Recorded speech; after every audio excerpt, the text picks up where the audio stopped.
कलकत्ता जाकर के नौकरी करते हैं, उसके लिए हमारा पहला रहेगा कि चंपारण औद्योगिक विकास प्राधिकरण का गठन हो और उस बैनर से चंपारण में औद्योगिक विकास हो।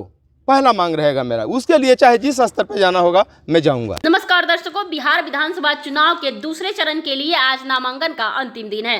पूर्वी चंपारण जिले में नामांकन को लेकर काफी गहमागहमी देखी जा रही है। इसी बीच एक तस्वीर सामने आया है जिसमें आप देख सकते हैं कि कैसे पुलिस सुरक्षा के बीच सीधे सेंट्रल जेल मोतिहारी से हाथों में हथकड़ी लगाकर एक प्रत्याशी सुगौली विधानसभा क्षेत्र से नामांकन करने के लिए निर्वाचित पदाधिकारी सदर एसडीएम श्वेता भारती के कार्यालय पहुंचे, जहां पर उन्होंने नामांकन पर्चा दाखिल किया है। बता दें कि किसान स्वराज दल ने सुगौली विधानसभा क्षेत्र से जितेंद्र तिवारी को अपना प्रत्याशी बनाया है। मिली जानकारी के अनुसार सुगौली विधानसभा क्षेत्र से नामांकन करने वाले यह व्यक्ति कोई और नहीं, विगत महीने प्रधानमंत्री मोदी के चंपारण दौरे के दौरान मोदी के सभा में काला झंडा दिखाने वाले यह व्यक्ति जितेंद्र तिवारी है, जो सुगौली विधानसभा क्षेत्र से नामांकन पर्चा दाखिल किए हैं। उनका कहना है कि सत्ता के इशारे पर हमें शराब के मामले में फंसाकर जेल भेज दिया गया है। हालांकि हमें विधानसभा चुनाव लड़ना था, इसलिए हमने माननीय न्यायालय से आदेश प्राप्त कर सेंट्रल जेल मोतिहारी से सीधा निर्वाचित पदाधिकारी के कार्यालय पहुंचे हैं और यहां अपना नामांकन पर्चा दाखिल किया है। इस दौरान उन्होंने सुगौली विधानसभा की जनता से अपील की है कि अधिक से अधिक वोट देकर हमें विजयी बनाए। अभी रजिस्टर्ड नहीं हुई थी तो किसान स्वराज दल हमारा चंपारण का क्षेत्रीय पार्टी है, इससे हम नामांकन कर रहे हैं और चंपारण के विकास के लिए हम लोग लगातार संघर्ष किए हैं, संघर्ष करते रहे हैं और करते रहेंगे। पीछे जेल से आए हैं, क्या कारण है? जेल से आने का कारण है कि 6 महीने 8 महीने पहले का एक खबर था जिसमें मेरा स्टेटमेंट था कि हमारे मोतिहारी में 300 रुपये का दारू का बोतल 1000 रुपये में मिलता है। यही मोतिहारी में शराबबंदी की सच्चाई है। यह खबर एसपी साहब को चुभी और सरकार के गलत नीतियों का विरोध है उस खबर में। यह सरकारी व्यवस्था को चुभी, सरकार को चुभी।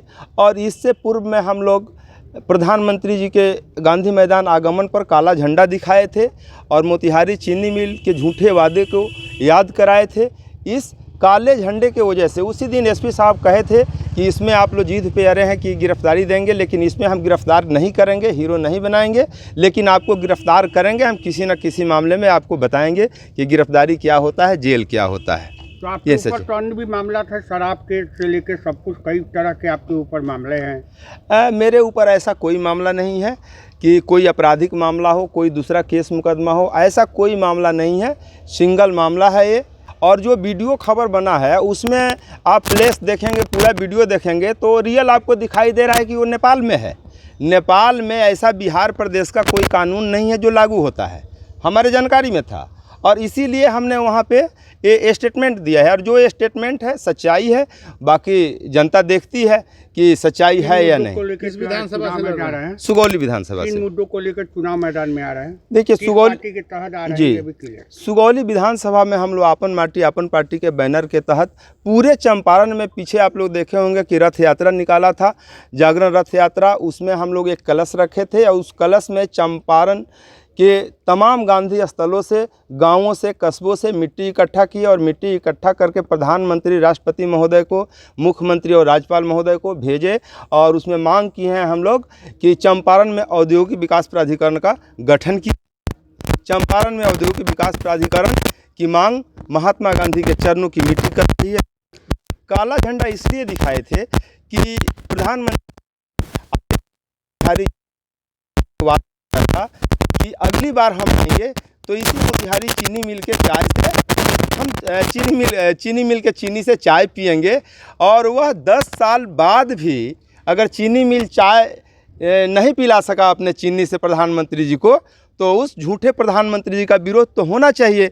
चंपारण को लगना चाहिए कि चंपारण में आज भी आंदोलनकारी जिंदा है और जब तक चंपारण के ज़मीन पे जिंदगी जीवित रहेगा किसी का, वह आंदोलनकारी रहेगा और चंपारण से आंदोलन जारी रहेगा। चलिए, अंतिम सवाल है कि जीतेंगे तो क्या करेंगे?